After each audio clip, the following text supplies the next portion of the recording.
This is Dance Studio 411, where we answer your real life questions about your toughest studio life predicaments, parent problems, teacher turnover, student challenges, policy dilemmas, and so much more. Let's talk about what's keeping you awake at night and what you can do about it. Here are your hosts, Suzanne Blake Garrity and Jill Tyrone. Hi, everybody. Welcome to this special training. I'm Jill Tyrone. I'm here with Ginger Haithcox, and I'm so excited because we are talking about summer success. And Ginger, before we hit the record button, you and I were talking about really trying to thrive in the summer and not just get by. And that's really why we're here today, because we want to change the thought pattern a little bit about summer and really looking at it as an opportunity to have not just enough income to get through and to get by, but to really implement programs and be successful so that you can do other things or you can do the things that you want to do the most. So, Ginger, welcome. Hello. Thank you. I'm glad to be here with you. Thanks for being here. As always, you're a wealth of information. So we're going to pick your brain today about things, and you're going to share a lot of good information. I would love first and foremost for you to introduce yourself to everybody. I've known you for quite a few years now, and every time that we get together, whether it's in Zoom or in person, we share such a love of data and programming and all things that really make studios successful, and especially the leaders of the studio. So Ginger, tell us a little bit about you and your wonderful background and why we're here today. All right. Thank you. So I have a studio in New Jersey, and I have had that studio for 16 years.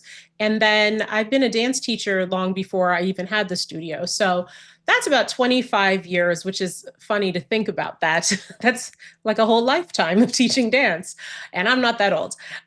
So in addition to having the studio, I actually started the studio when I was working full-time in nonprofits. So I've worked in churches, camps, you name it. I've done all like Girl Scouts. So with that, I also became American Camp Association accreditation visitor, dual certified life coach, financial coach, and I have a podcast as well. And so what I really wanted to do with this is help people do better in the summer. I talk to so many of my colleagues, dance studio owners, and they say things like, I just want to break even this summer, or I just want to get through it. Like I'm praying for this September auto pay, or I just don't pay myself in the summer. And I think it takes us to the next level when we go from survival to thriving. And that's what I want for all of us, right? Like most of us are female business owners. We're looking to do well for ourselves, to be proud of ourselves. And when we minimize what we can do and what's possible, what happens is we just never reach our full potential. So I like to share because people like yourself and Suzanne have shared with me, and we grow and learn together. So that's why I really felt like now's the time. We're recording this in the beginning of the year because it's so important that you put as much time and energy into planning your summer as you do your recital. As much time and energy. It can't be an afterthought. Yeah, we often mention about marketing. Your studio is really a 12-month year-round thing, and this falls right into that. Speaking of sharing, I'm going to share my screen with you because you have some visuals. So if you can tell me, Ginger, can you see that okay? Yeah, I can see it. Okay, great. So this is what we're talking about today. Studio summer success, which you just teed up. I love that you put in here your path to peace and profit. So good. And then this, let's see. Next slide.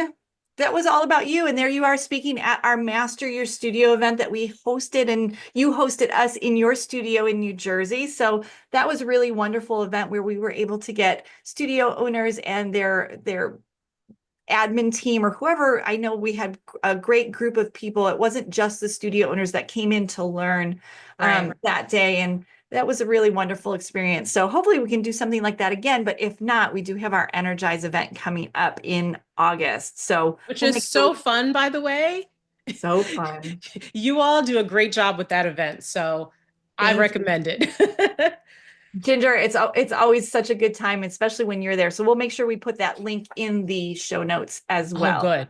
Yeah. That's for sure. Okay, do you want to talk about our true goal here? I will, Yeah. I'll just kind of let you take over from here. I'm running the slides, so just don't hesitate to give me a little prompt when you're ready for me to switch over to the next one.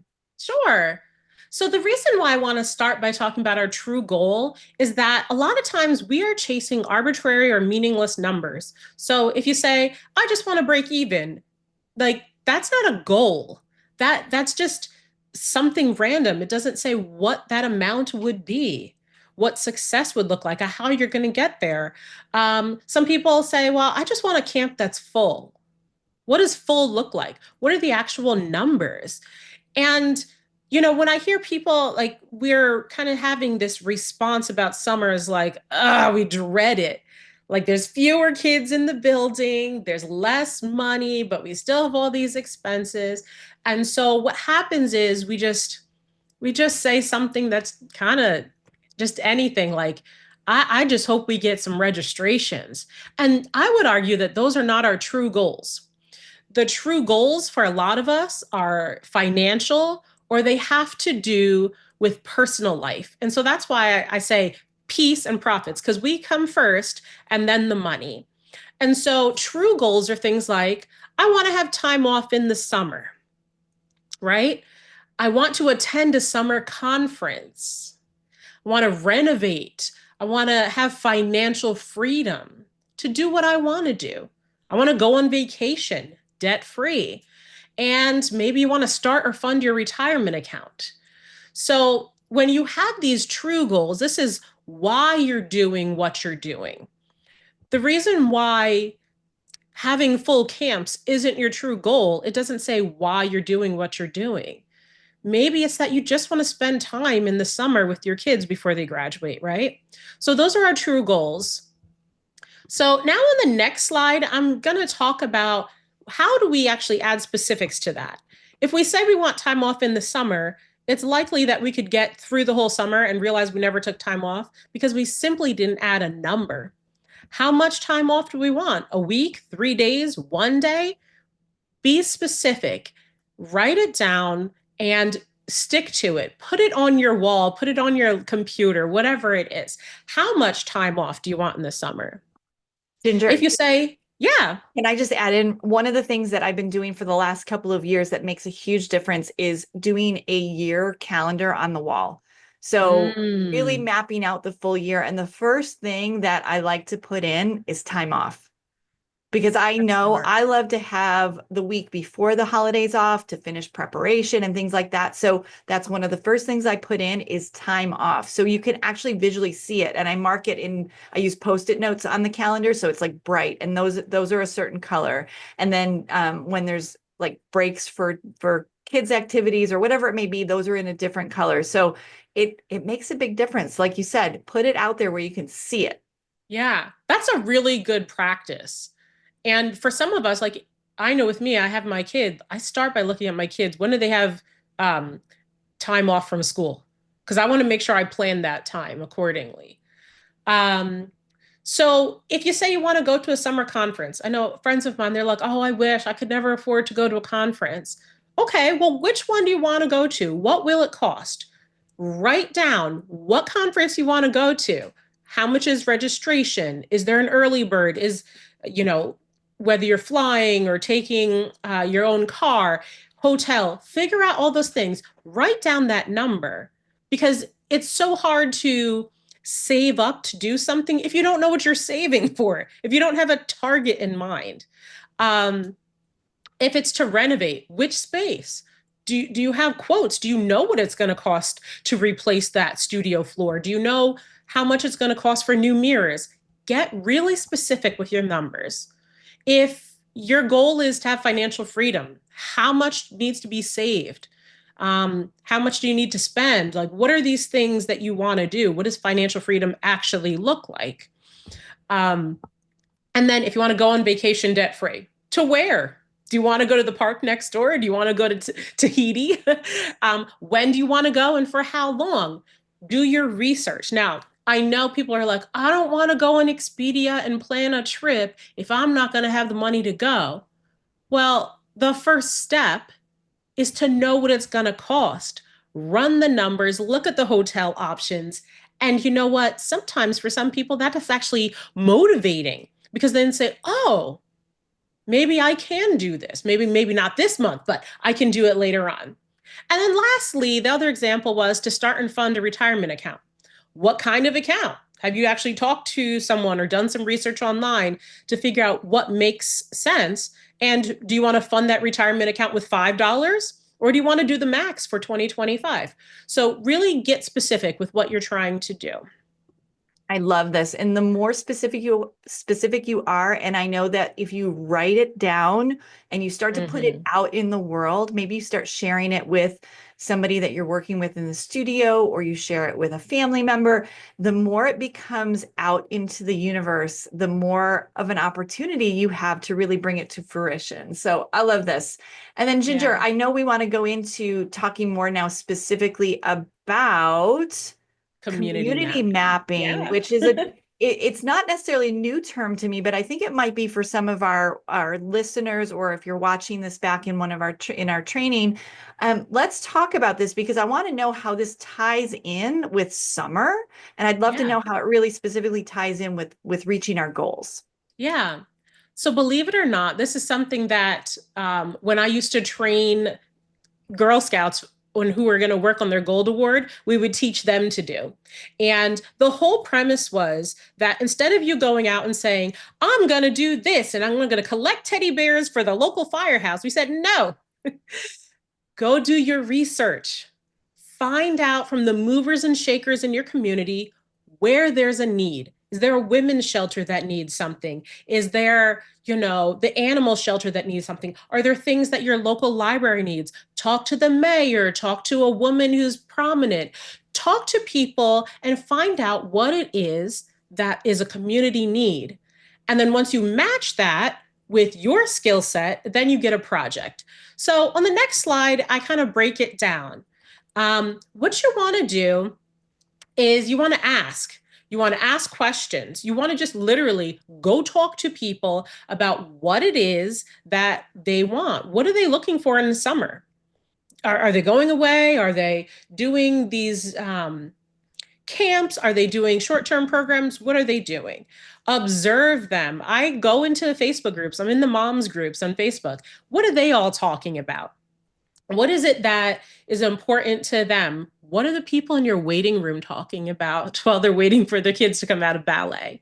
And then just do some real research. You can literally just send a survey to everyone, and I mean everyone on your mailing list, not just your current customers, your former customers, your prospective customers. Those prospective customers are probably going to be more likely to fill out your survey than your current customers. Get as much detail and information as you need to help you plan your summer. And the reason for this is because we only know our own little part of the world. We have no idea what all these other people are thinking. And if we make the assumption that the world wants a Taylor Swift camp and we spend all our energy promoting it, only to find out that that is not resonating with your community, that's a huge missed opportunity. So in the next slide, I talk about what happened and what I learned when I did this research. So first I learned my customers usually only go away on vacation for 2 weeks in the summer. And that was an eye-opener for me because we make this assumption that people are gone in the summer. Well, if they're only missing 2 weeks, I mean, heck, I have people miss that in the regular season. So why was my business closed middle of June, all of July, all of August, and half of September? It didn't make any sense that we were closed because people are on vacation. My customers only wanted a summer camp program that was full day because they had 2 working parents and they needed full day care. And then our local camps stopped doing half-day preschool camp during COVID. And the one remaining camp that offered it was always sold out, and people were scrambling for what to do with their kids. I have a few more on the next slide. At least 50% of the people wanted weekly evening classes, just like the rest of the year. They didn't want to necessarily stop at the end of the show. The local parents, so this is now beyond my studio customers, they were looking for a full day camp. Local parents were frustrated with another local camp's lack of communication, and they were looking for new camps. I mean, the Facebook posts and comments were going crazy with parents like, where's my kid? What's going on? Where are we going next summer? And then our local township recreation programs, they're all outdoors. And the parents really wanted an indoor option for their kids. They didn't just want their kids to be at their local community park. So this is what we did. In 2017, I created an extended season. So now every season after that, we run August 1st to June 30th. We only have 1 month in the summer that we're not doing our traditional program. We do have some people who say, oh, well, I can't do that, but it's 1% of my studio. Actually, it's less than 1% now. It's probably 0.5% of the entire population of the studio that is not able to start in August. So that's a really great stat. So yeah. we Suzanne and I were just on a podcast yesterday that'll release in a few weeks. And what we were talking about specifically too was there's this fear, right? There's the fear of what parents may say, what they may think. And specifically, we were talking about pricing increases, tuition increases. But this also goes along with what you're saying, Ginger, is we sometimes put it in our heads and our hearts that there is going to be so much pushback, or they won't want that. They can't do that. But right here, you're saying if you do the research and you're looking at this, what it turns out to be is that maybe something that you were thinking would not be plausible and people would really not want to run from August 1 through June 30th. It was just such a small percentage that could not because of other obligations, or even maybe they just did not want to. Yeah.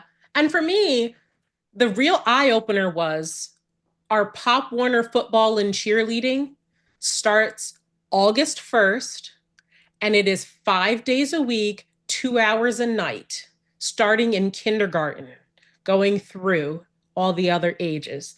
And so here's another youth program that operates in the evening, and they had them 5 days a week, 2 hours a day. And here we're like, oh, we can't do that. What? It was insane. So we did that. And then in addition, we offered summer employment to staff that needed extra income and did weeknight regular classes. So we had people who came in and just did our summer weeknight programs. It wasn't a camp. It was regular class. And when I have staff that are school teachers or people who are college students and they've got that summer free, I'm able to retain them now because I'm giving them year-round employment. I'm not giving them a 3-month break where they're scrambling to figure out what they're going to do. And then the last piece with this is we used American Camp Association training, and we got into things to offer a full day camp. So this is what we did. In 2022, we created a half-day preschool focused camp. So it was just 9 to 1. We had morning drop-off. And the reason why we ended at 1 is because that coincided with their nap time. We wear them out. Parents could get their work done in the morning, pick up the kids, they fall asleep in the car ride, snooze cruise on the way home, and then they can have the afternoon with a well-rested, happy kid. That worked out pretty well. Certainly, we learned some things. You know how we normally start the season with crying preschoolers? Well, you're going to start the summer with crying preschoolers, and then you turn things around. And the thing that's so great is once they're acclimated to your studio, it's so easy to transition them if they want to continue and do the full year program now. They already love your teachers. They already feel comfortable in your space. So then in 2023, we launched a full day camp and the optional half day for preschoolers. And now our July revenue actually exceeds all the months of our regular season. So we're now making more money in our summer. Now, how crazy is that, right? We go from struggling to there's more money coming in. Why? Because you're charging for full day care. You're providing this service. And what we do is we include things that help parents. We provide the morning and afternoon snack. They just pack a lunch. And then on Friday, we order pizza for everyone. Give the parents a break. I'm a parent. I can't stand having to make a lunch every day. So give them a break. And then on top of that, we offered the option to pay for before and after care, an extra $75 for each one, so that they could get through the entire workday and know that their kid is safe. I had mentioned the American Campus Association trainings. You can do them even without being a member. And so there's like a new director training. There's Campus About the Camper training. There's all these great resources there that you can use with them as well. That's wonderful. And Ginger, if you give me that link, maybe we can put that in the notes and people can link right out and get more information there. So this is a lot, and we still have more to go. I'm so excited that you're here because what you're saying makes so much sense. You have the data to back it up. You're able to provide some employment for people who may be completely off for the summer, which means you can retain them through the entire year. So they're not going to leave you in the summer and then find a job elsewhere, and then you can't pick them back up in the fall. And then obviously get those preschoolers in, get them used to and acclimated to your studio so that the transition is just super easy. Oh, such good information. So now, do you have anything else you want to add before we transition into? I do. Okay, good. Because these are not dance technique camps. Like, no way. We are doing like a little bit of tumbling / acro, a little bit of dance.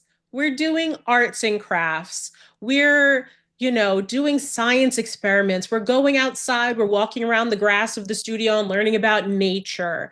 We are doing friendship building. We're doing all kinds of things that are camp things.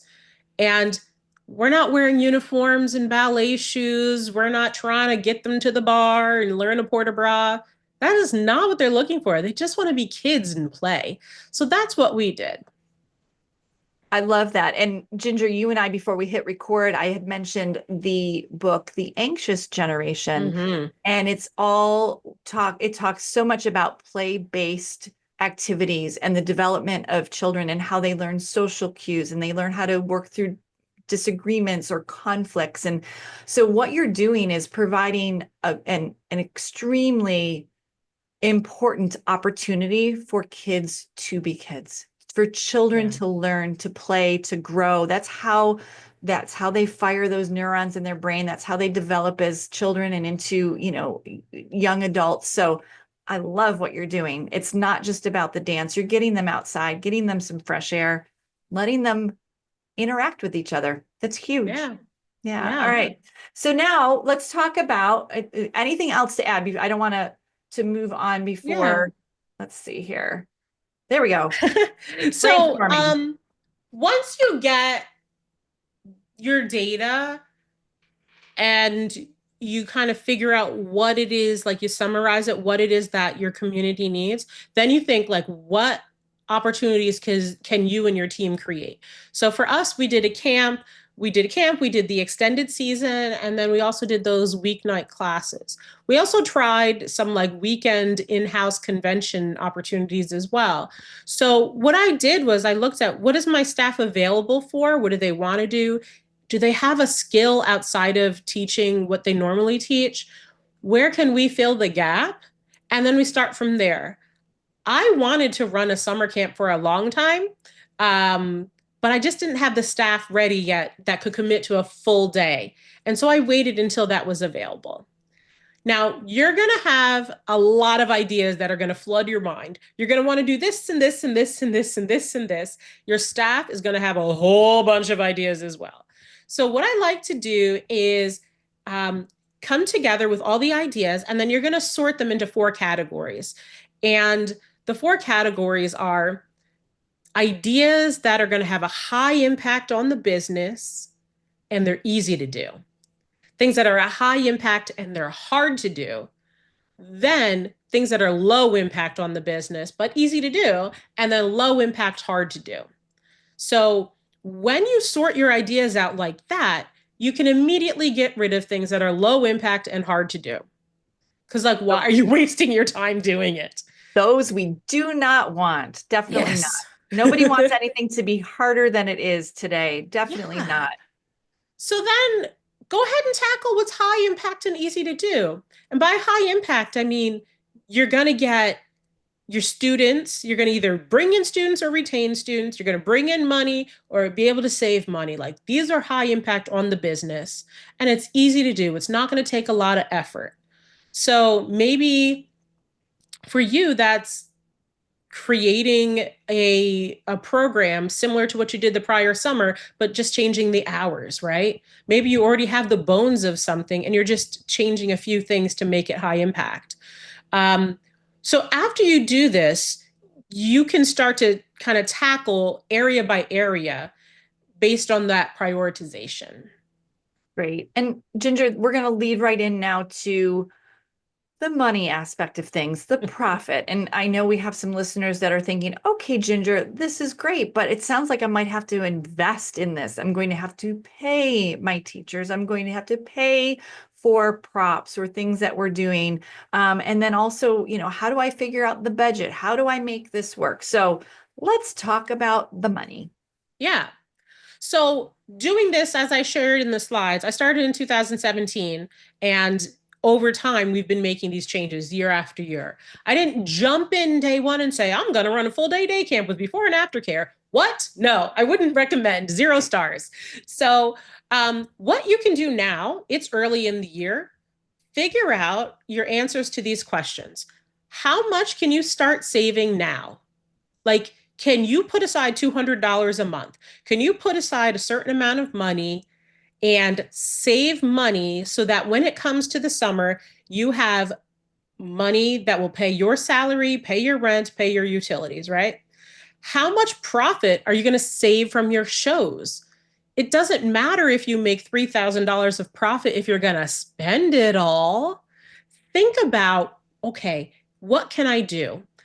I have a friend of mine. She has double the students that I do.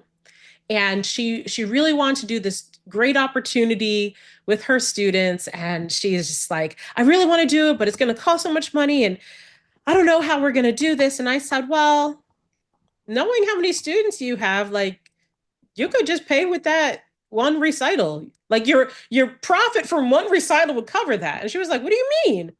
I'm like, I could pay for it with the profit from one of my recitals, and my studio's half the size of yours. Like, ticket sales alone would have covered that expense. And when she thought about it, she's like, oh my gosh. I know we say this all the time in so many events and webinars, but you should be making a profit. You're a business. My studio is a 501c3 nonprofit, and we make a profit and we put it back into the business. So think about, what are you doing to make money from your show and how much are you going to retain? That's what they say, retained earnings, stuff that you don't spend right away. If you're planning to have a longer season, for example, or you're running a maybe a half-day camp or evening classes, take the time, get a spreadsheet, and figure out what your payroll is going to look like. Because whenever you add something to create revenue, then there's going to be something that's creating an expense in order to run that. That's usually where we get messed up, because we'll say, well, this teacher makes $30 an hour. I'm just throwing out a number, makes $30 an hour, and she's going to do 10 hours. So it's going to be this much. But wait, what about payroll taxes? What about your quarterly taxes? What about all these different things that are also going to hit? What about the expense of your rent? What about paying yourself, the studio owner? So write out what payroll looks like, including yourself, so that you know what number you're targeting when you go to price your things. Absolutely. So really taking a look at the budget, getting a spreadsheet out, getting that, even just a piece of paper and a pen, writing it down so that you know what expenses you have. And then I like your idea of looking back at the profits that you're having over the course of the year to then be able to say, oh, maybe we'll allocate a portion of this, or maybe all of this goes into this particular type of initiative that we're striving for. Yeah. All right. So good. So again, too, how much are these programs going to cost? You have to know, or at least a good estimate. Yeah. Okay. And then talking about what you're going to commit to, what can you do over the course of the year, I think, to make things happen for your business? Yeah. And so when I talk about this, when you're planning to have a more financially successful summer, you have to make a commitment to yourself. And maybe that commitment is reducing expenses. Maybe you're paying for services you're not even using. Maybe you have a class that you probably should have merged with another class instead of paying two teachers to teach three kids each. You got to think about these things because the money you save in one area can be used to support another area, especially if you're launching a brand new program. Maybe it's something like creating separate accounts so that you have a savings account, a checking account, and maybe separate money for summer is coming into a separate account so it's not commingled. Maybe your payroll is a separate account or competitions, separate account, because you don't want money that's for the summer or for costumes to be used for something and then you don't have it in the summer. Maybe you need to commit to regular schedule of saving money. I know people are like, I don't have any money to save. Can you do $1? Literally $1. Can you start somewhere? And Because what's if nice, you never get it going, it's never going to start. and what's nice about everything being online now too is that you can actually have it set up to automatically come out of one account and into another on a Yeah. regular basis. So you don't even really see it happening, but it is happening. Yeah. One of the things I actually do, um, we get our Nimbly commission, ACH, right? That's money that like it varies by the month. Who knows what it is each month? But I mean, you can log in, but we take that money and we put it into savings because it's not something we're normally getting through tuition. We just shove that into savings and let it accrue. When you set up your account, whether it's checking or savings account, do your best to find a high yield savings or checking account. And usually those online banks that don't have a brick and mortar location have the higher percentage yield. And so that can save you a lot of money. Like money's just let your money work for you, really. Um, Maybe your commitment needs to be adjusting pricing. Maybe you need to charge more than $195 for a full week of camp, right? I would say definitely. When people are paying for a summer childcare, I know we don't want to call it childcare, it's programming, but it is childcare for them. When people are paying for that, they're used to paying a lot of money. Any parent will tell you full day childcare is expensive. But so many of us are afraid to adjust our price because it seems like, oh my gosh, it's so much money because we're used to charging by an hour.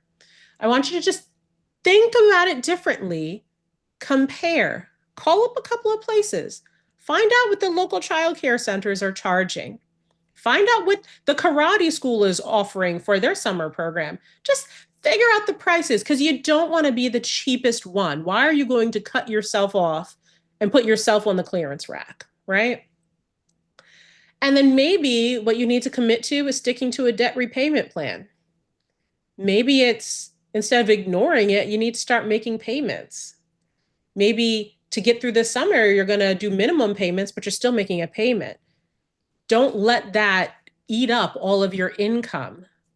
Get those debts paid off. Absolutely. Couple references. The book Profit First. Ginger, I think you're a fan of that one. Profit First, I'll put the link in the notes. That's a great read. If you're really trying to figure out how to earn a little bit more profit in your business or how to think about things differently, this is a great resource for you. And then I'll also put the link in for Nimbly for any of you listening that you're not familiar with Nimbly.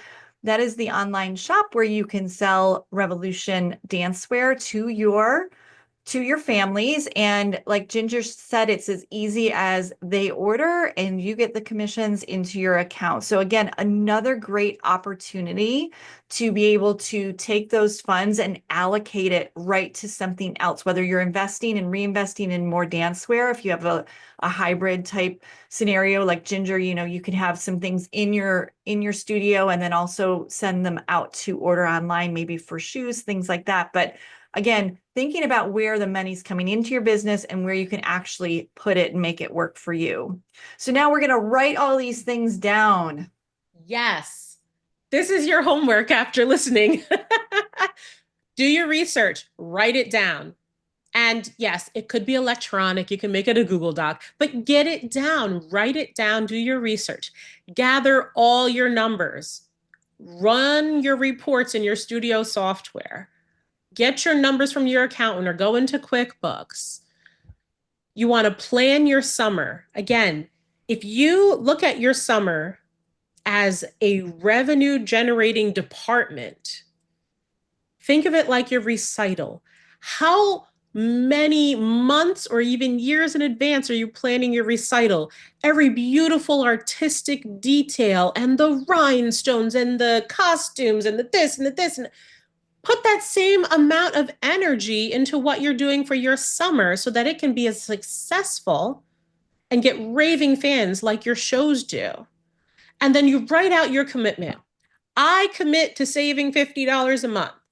I commit to this. Because inevitably, what's going to happen is once you start saving, once you start planning, you're getting that ball rolling, and now it's just downhill. It's going to keep getting momentum and rolling and rolling and rolling.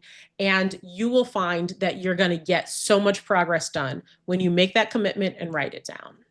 I'm a big fan of putting things out, out of your brain, putting it into some sort of format, whether you physically write it in some notebooks or you're putting it down in the Google Docs. I love this. Write it down. So Ginger, this has been a lot, and it's really, I'm so grateful for everything that you're sharing with us based on your experiences, because what this shows me is, even though we talked a lot about a lot of different information today, the information actually isn't necessarily all that hard to implement. It might take some time. It might take a little, like you said, researching, or, maybe you're not all that familiar with your books or your financial strategies, but maybe this is the time to really roll your sleeves up and dive into something that we can work on. This is the perfect time for this. So Ginger, you have an actual full course and you have more information to give on this. So why don't we switch the slide over? And so for those of you that are listening to the podcast, we'll make sure that you have all the links to this.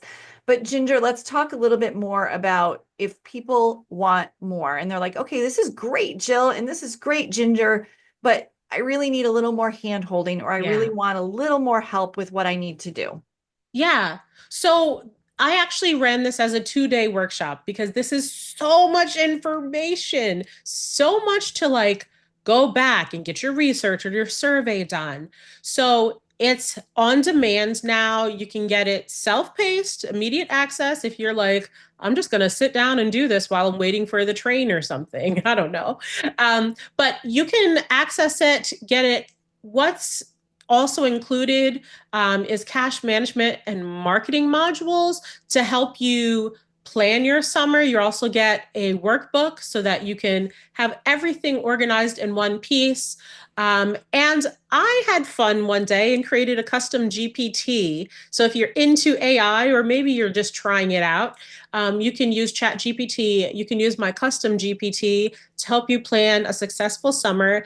And the prompts, the inputs, the information has been actually created by a studio owner, not some random bot. So you'll get inputs, you'll get prompts, questions, information based on this course. So as you do the work and you're planning and you have your ideas for summer, now you can use that GPT, that custom GPT, to run ideas past it, get some things tweaked, give you advice on how to do that. And because I know we are trying to make money, I made it affordable. It's only $29.97. And you can get it on my website, and it's gingerhaithcox.com/summer. And that will be in the show notes as well. Awesome. Okay, Ginger. So last slide is a big thank you. So Ginger, I cannot thank you enough for sharing all of your time and talent with us today. I'm going to actually stop sharing my screen so everybody can see us bigger if you're watching this replay. We're so glad you're here, Ginger. Let's have everybody really take advantage of the things that you've already done. Right. We'd like to hear what works. You have the GPTs all set up, which are fabulous. So who doesn't like to dive in a little bit in the AI, especially that's a good place to dip your toe in if you're thinking about using some AI for your studio. Ginger, again, thank you so much. Do you have anything you'd like to share as we close out? We'll definitely end with your final words. I'm going to say this. Dare to think that you can have a profitable summer. Be outrageous enough to think that you're going to get time off. You're going to take a vacation, spend time with your family. You're not going to go into the summer and come out of the summer feeling burnt out and worn out. You deserve better. It takes some work, but you do work anyway.